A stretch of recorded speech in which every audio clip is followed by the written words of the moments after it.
L'apprentissage par l'erreur, le fait de pouvoir dialoguer avec la voix ou par texte avec une IA, un agent IA, ça nous permet de pouvoir faire beaucoup d'erreurs sans être jugé. Sans être jugé par un manager, sans être jugé même par un formateur. Et donc, cet apprentissage par l'erreur, je me pose beaucoup la question si ça ne va pas devenir finalement la porte d'entrée d'un parcours de formation. Bonjour à tous, bienvenue dans ce nouvel épisode du Learning Club. Alors aujourd'hui, je reçois un invité particulier.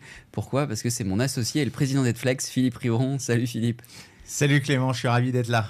Merci d'être avec nous pendant 30 minutes. L'objectif aujourd'hui, c'est de partager ton expérience du monde de la formation. Je crois que ça fait plus de 25 ans que tu travailles dans cette industrie. Mais peut-être avant de parler des sujets concrets d'aujourd'hui et de la formation d'aujourd'hui et de demain, tu peux peut-être nous en dire un peu plus sur ton parcours. Edflex, mais pas que. Oui, Edflex, mais pas que. En tout cas, ça, comme tu l'as dit, ça fait 25 ans que je suis dans le monde du learning, mais je viens pas de ce monde-là au départ. Je viens plutôt du monde du marketing et de la relation client. Mon amour du learning est venu d'une grande frustration finalement. Je dirigeais à peu près 400 personnes sur des centres de relations clients pour un opérateur télécom. Et j'ai toujours été frustré sur la manière dont on formait dans les fins des années 90 les collaborateurs. Et assez rapidement, je me suis dit que le digital pouvait apporter quelque chose. C'était le début du web, début des années 2000. Et donc, j'ai créé ma première société pionnière dans le e-learning en France. C'était une société qui existe toujours, qui s'appelle Tutor Online. Et ensuite, je suis allé créer une autre société qui faisait toujours du learning, mais cette fois-ci de la formation à la fois sur mesure et à la fois sur étagère. Une société que j'ai eue pendant plus de 15 ans et qui a vu la naissance justement d'Edflex. Ça s'appelait Learning Tribes, qui a fait partie d'un grand groupe aussi. Alors Edflex, pour ceux qui ne connaîtraient pas, et pour ceux qui nous écoutent, je fais une petite parenthèse. Donc, je suis en effet le host, comme on dit dans le monde du podcast, de ce podcast, le Learning Club. Mais à côté de ça, j'ai bien évidemment des fonctions de cofondateur d'Edflex.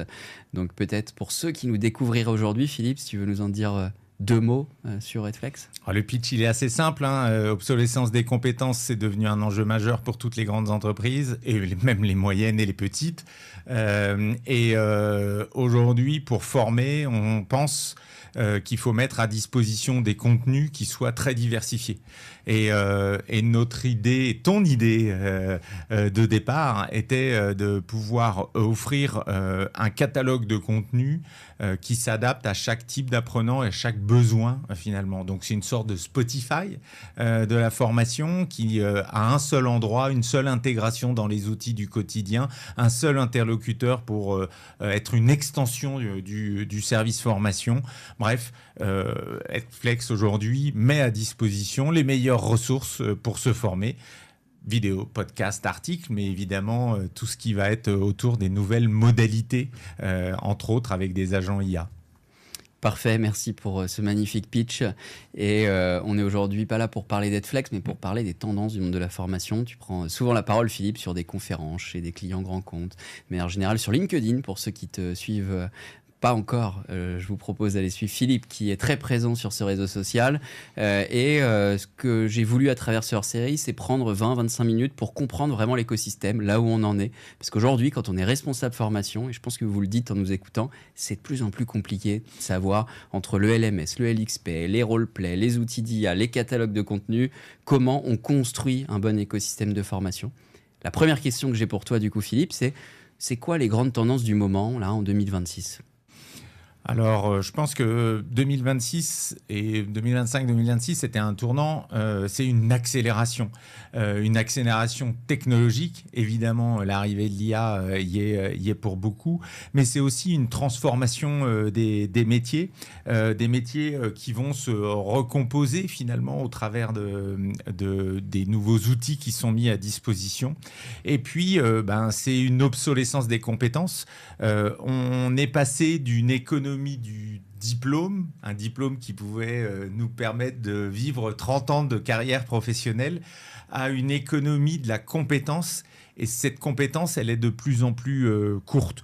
Des études montrent que c'est environ 2 ans, voire moins même, une compétence technique de durée de vie. Donc, cette accélération, ça, c'est une vraie nouveauté. Et je pense que il y a une amplification que l'on voit en ce moment qui doit nous permettre de répondre en tant que service formation à cette obsolescence. Qui dit obsolescence des compétences, dit obsolescence des contenus.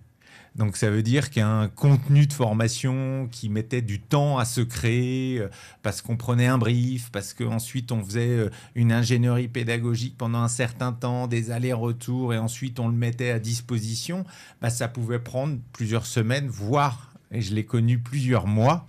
Aujourd'hui, c'est plus possible. Ce nouveau paradigme, c'est une accélération aussi dans la mise à disposition des contenus. Et on le voit, les collaborateurs ont de plus en plus tendance à ne pas forcément aller suivre les contenus de l'entreprise. C'est un vrai enjeu pour tous les responsables formation dans les entreprises. Comment on gère ça ? On met des bons contenus, pas obsolètes. Ça paraît simple sur le papier, mais comment on fait ? Ouais, l'enjeu numéro 1, c'est l'enjeu d'engagement. Comment s'assurer que le collaborateur, même si on a le plus beau des catalogues, va finalement pouvoir se libérer du temps. On l'entend beaucoup, j'ai pas le temps de me former, ou que le manager l'autorise à aller se former, et donc rendre beaucoup plus accessible et de manière intuitive cet accès au contenu finalement.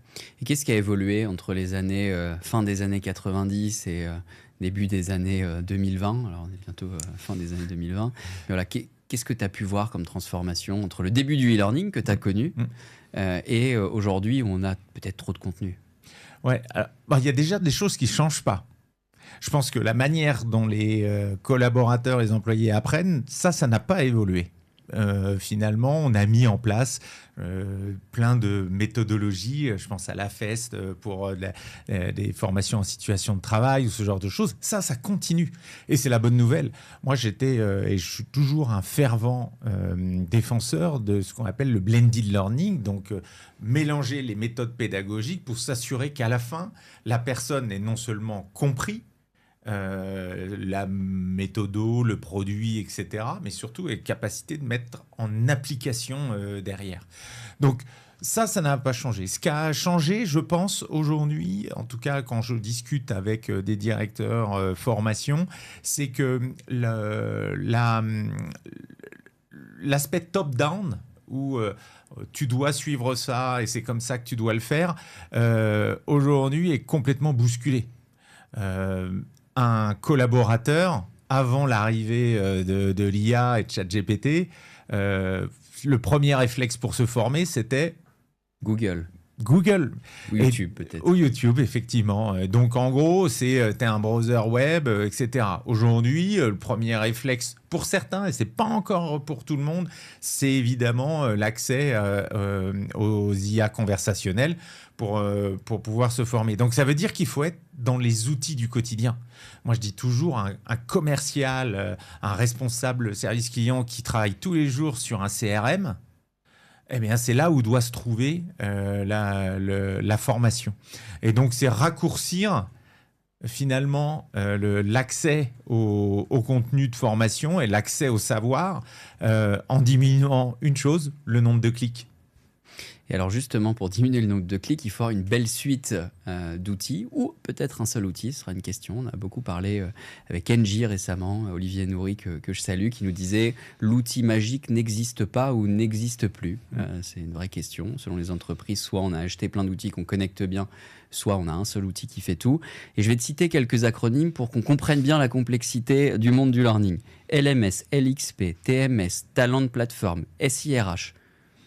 Qu'est-ce qu'on fait avec tout ça et qu'est-ce qu'il faut pour avoir la plus belle suite learning selon toi ? Si demain tu étais directeur formation d'un grand groupe, comment tu interfacerais la formation pour qu'en moins de clics possible, on suive un contenu facilement ? Ouais, tu as même oublié le LRS, Learning Record Store. On n'entend plus trop parler, mais c'est vrai. Il y a eu une époque où le LRS était un outil en tant que tel. Je pense que au-delà de l'outil, c'est quelle expérience on veut faire vivre à nos salariés d'entreprise. Et cette expérience, il y a évidemment des outils à disposition de type, alors on va prendre le gros, hein, c'est le SIRH. Voilà, Workday, Oracle, SAP, Talentsoft, Cegid, etc. Donc ça, c'est le SIRH dans lequel on a toute la data. Et c'est une data qui est hyper importante. Je vais en reparler parce que je pense qu'aujourd'hui, le learning, on a une conviction, c'est d'arriver à faire on en parle depuis 10 ans, de l'adaptive learning. C'est mettre le bon contenu à la bonne personne au bon moment, etc. Mais pour faire ça, il faut beaucoup de data. Donc ça veut dire que la data qui est dans le SIRH, qui nous permet de savoir quel est le job, quel est le niveau, peut-être avec les entretiens de performance, quelle est la performance du collaborateur, et ensuite avoir les datas du manager, etc. Déjà, ça, c'est un élément qui est primordial. Ensuite, on a vu ces SIRH n'étaient pas toujours très adaptés. Ils veulent évidemment faire une suite totale. En termes d'interface learning, c'est la raison pour laquelle les LMS et maintenant les LXP, hein, qui sont quand même cette interface avec l'apprenant, se développent fortement parce que on est des spécialistes. Et best of breed ou suite de produits, c'est toujours la grande question.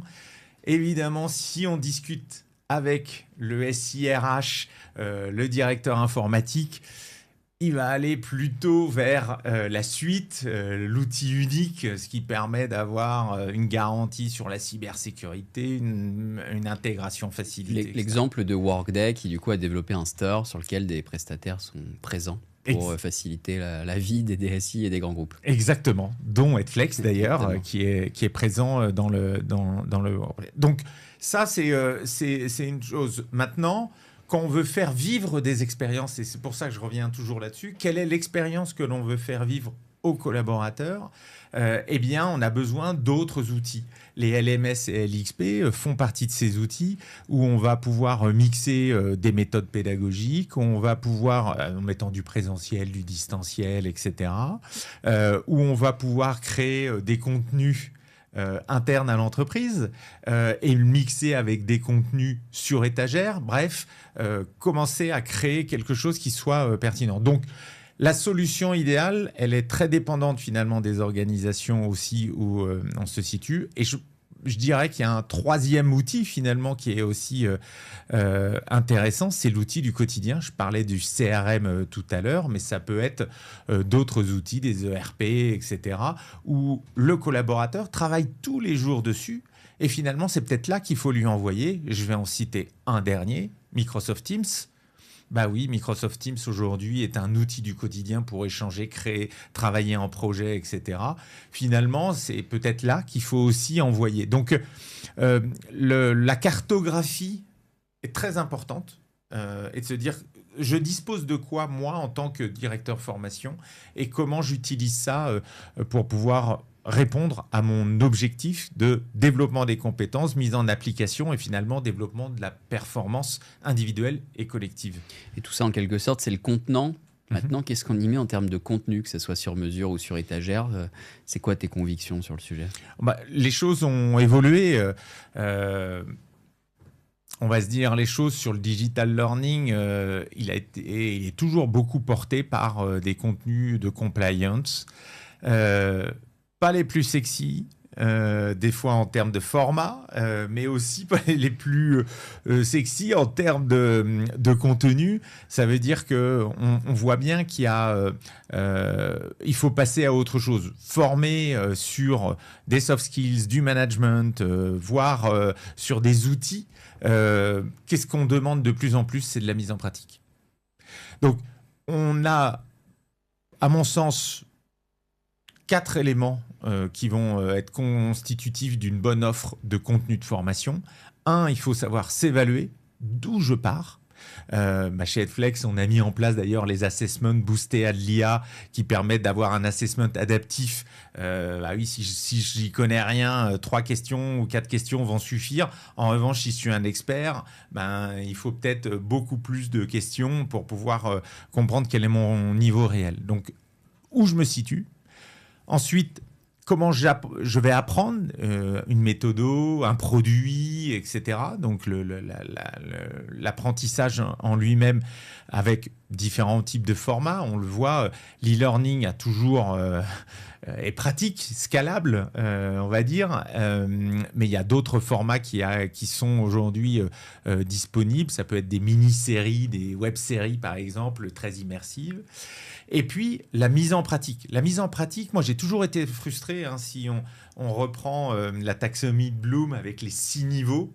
Le niveau 4 à 6 était très lié à la possibilité d'avoir un formateur ou un manager qui va nous permettre de faire des simulations. Grâce à l'IA, et Edflex l'a prouvé grâce au roleplay, entre autres, où on va pouvoir rendre scalable finalement cette simulation. Trouver quelqu'un qui est disponible, qui a la compétence pour pouvoir faire une simulation sur un entretien d'embauche, par exemple, je dois me former à un entretien d'embauche, ou qui est disponible dans ma langue natale, donc si je suis dans une grande entreprise, c'est très difficile. On le sait, la planification de tout ça. Et donc, l'IA nous permet aujourd'hui de répondre à cette problématique de scalabilité. Et c'est ainsi que donc cette étape 3 de mise en pratique, finalement, elle se fait de plus en plus. Pour être tout à fait franc avec toi, on a déployé les roleplays il y a une petite année maintenant, 6 mois, un peu plus de 6 mois, auprès de beaucoup de clients. On a beaucoup de retours d'apprenants. L'apprentissage par l'erreur, le fait de pouvoir dialoguer avec la voix ou par texte avec une IA, un agent IA, ça nous permet de pouvoir faire beaucoup d'erreurs sans être jugé. Sans être jugé par un manager, sans être jugé même par un formateur. Et donc, cet apprentissage par l'erreur, je me pose beaucoup la question si ça ne va pas devenir finalement la porte d'entrée d'un parcours de formation. Et ensuite, de pouvoir dire, très bien, voilà, tu as fait telle chose, on va recommander du contenu derrière, et ensuite, réévaluer le niveau et pouvoir se dire, j'ai un niveau d'entrée, j'ai un niveau de sortie, et ça, c'est le ROI de la formation. Tu parles d'IA, donc je viens au sujet il y a de plus en plus de plateformes, de solutions qui se sont créées, d'entreprises autour de l'IA. On l'a vu au salon Learning Technologies et on le voit sur tous les salons auxquels on participe. On est un peu perdu quand on est responsable formation et surtout, on parlait des intégrations tout à l'heure avec toi, Philippe. Donc, comment on intègre tout ça? À quoi il faut faire attention si on ajoute un nouveau prestat qui utilise beaucoup l'IA? Et est-ce que ces créateurs de solutions qui viennent de la tech et pas du learning vont pas complètement bouleverser la façon dont on apprend et révolutionner au final notre industrie? Ouais, la révolution, en tout cas la transformation de notre industrie, elle est en cours. On vit dans le monde du learning toutes les transformations que l'on peut avoir dans la vie du quotidien et de la vie professionnelle. Donc, on est au cœur de ces transformations. Alors, pour un responsable formation, faut d'abord définir ses cas d'usage. Pourquoi je veux faire de l'IA? Ça va me servir à quoi? Créer des nouveaux contenus? Mettre en application et faire des simulations à l'échelle, comme j'en parlais tout à l'heure. Est-ce que ça va m'aider à mieux traiter la data et avoir une data visualisation qui nous permet de prendre, et prendre des actions et des orientations? Donc, il faut déjà bien définir ces cas d'usage. Ensuite, tu l'as dit, pour travailler avec beaucoup de grands groupes, un des grands sujets, c'est la fiabilité et la sécurité de l'information. Je donne cet exemple assez régulièrement. Dans les roleplays, les simulations, on a des roleplays aussi bien sur du produit que sur des actions, des actions managériales, par exemple. Le collaborateur va donner des informations à l'IA hyper confidentielles. Et donc, ça veut dire qu'une des clés, c'est de s'assurer que l'entreprise avec qui vous allez travailler est suffisamment sécurisée pour que vos datas restent protégées. Et donc ça, c'est quand même une des grandes clés. La deuxième chose, et tu l'as dit, c'est l'intégration dans les outils. Un outil d'IA en standalone, ça va fonctionner sur un moment, mais si on veut utiliser l'IA pour faire du roleplay, par exemple, le roleplay, ça va parfaitement dans un parcours de formation. Si dans mon LMS ou mon SIRA, j'ai créé un parcours d'onboarding, par exemple, de mes nouveaux sales, et qu'à un moment donné, je veux mettre des simulations sur le produit et tester leur capacité à pitcher, par exemple, le produit, ben, il faut que tout ça soit complètement intégré dans les outils. Donc, je pense qu'aujourd'hui, ces deux aspects, s'assurer que la sécurité est au cœur de votre prestataire, finalement, plus cette capacité d'intégrer dans votre chaîne d'outils que vous avez aujourd'hui, c'est une des clés. Et on entend souvent sur les salons le fait donc des responsables formation qui disent que ces solutions tech, parfois, ont un peu oublié la pédagogie. Est-ce que c'est vraiment le cas ? Qu'est-ce que tu en penses de tout ça ?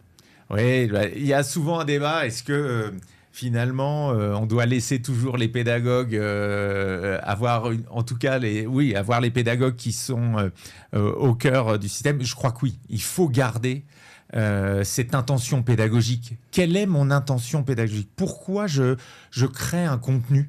Je reprends toujours, mais c'est un basique. Taxonomie de Bloom, ça doit avoir plus de 60 ans. C'est toujours d'actualité. Et donc, en revanche, la technologie va nous aider. Et je le redis encore, avoir du feedback, une rétroaction nous permettant de pouvoir nous améliorer. C'est comme ça qu'on s'améliore le plus. Moi, quand je veux simuler un entretien, par exemple, je vais comprendre mes erreurs et donc, du coup, je vais apprendre. Si on n'a pas défini quelle est son intention pédagogique au départ, ben on va faire un coup d'épée dans l'eau et donc ça va évidemment avoir beaucoup moins d'impact. Donc oui, il faut cette double expertise, elle n'est pas simple, mais il faut une vraie expertise technologique. On a la chance d'avoir au sein de Netflix Raphaël Droissard et Rémi Le Saint, deux autres cofondateurs qui sont des vrais experts technologiques finalement et des experts pédagogiques que je peux représenter avec notre Chief Learning Officer Olivier Rosier par exemple. Et c'est la combinaison des deux qui fait le succès. Alors aujourd'hui, on parle beaucoup de skills-based organization. On parlait d'organisation apprenante avant. Est-ce que c'est juste un buzzword ou pas ? Je ne sais pas. En tout cas, est-ce que pour toi, c'est quelque chose qui va transformer les entreprises ? Qu'est-ce que c'est cette SBO, comme on dit, pour ceux qui ne connaîtraient pas ? On entend de plus en plus parler en 2026. Ouais, et je pense qu'on n'a pas fini d'en entendre parler. Déjà, la compétence, c'est une des clés. Ça veut dire que mieux définir, alors on l'a fait, ceux qui ont les cheveux un peu gris comme moi, les référentiels de compétences, on en a tous fait, tous voulu créer. Une fois qu'on avait posé le stylo, d'avoir décrit le référentiel de compétences, il fallait repartir parce qu'elle était déjà plus à jour. Donc il y a des outils aujourd'hui qui ont été développés, je pense, qui permettent très clairement d'améliorer et de mieux décrire ce qu'est une skills-based organization et définir finalement le référentiel de compétences et ensuite de pouvoir le mettre à jour. Je le disais tout à l'heure, aujourd'hui, on n'évalue plus trop finalement le poste, on évalue la compétence et quelqu'un qui veut intégrer un nouveau job, on va essayer de définir et de voir si les compétences sont acquises. Et donc, le SBO a besoin de technologie et a besoin aussi, j'espère, de spécialistes des RH pour pouvoir être le plus flexible possible. Le grand danger de ça, c'est de reconstruire des usines à gaz. Maintenant, avec l'IA, clairement, il y a eu une avancée qu'on n'avait pas connue depuis longtemps et qui nous permet d'envisager beaucoup plus de personnalisation des parcours, finalement. Et quand je dis parcours, ce n'est pas que les parcours d'apprentissage, mais c'est le parcours employé. Et alors, en termes de performance, de tracking, de data, tout à l'heure, on a un peu évoqué la data pour bien connaître le collaborateur et lui pousser le bon contenu potentiellement. Qu'est-ce qu'on regarde ou qu'est-ce qu'on doit regarder aujourd'hui quand on est responsable formation pour savoir si ça marche, tous ces dispositifs? Ouais, le ROI, je le disais, c'est un des gros challenges du monde du learning. Le retour sur investissement de la formation, ça fait 25 ans que j'en entends parler, on essaye de mettre en place des choses, etc. Bon, j'ai envie de dire une chose, la formation, c'est avant tout une conviction managériale et du top management. Les entreprises qui performent, les entreprises qui développent les compétences des collaborateurs seront les entreprises qui seront les plus compétitives demain. On a parlé d'obsolescence des compétences, il y a des métiers qui vont être complètement effacés. Et il y a des nouveaux métiers qui sont en train d'arriver. Le monde de l'automobile a bien connu ça, entre le moteur thermique et le moteur électrique.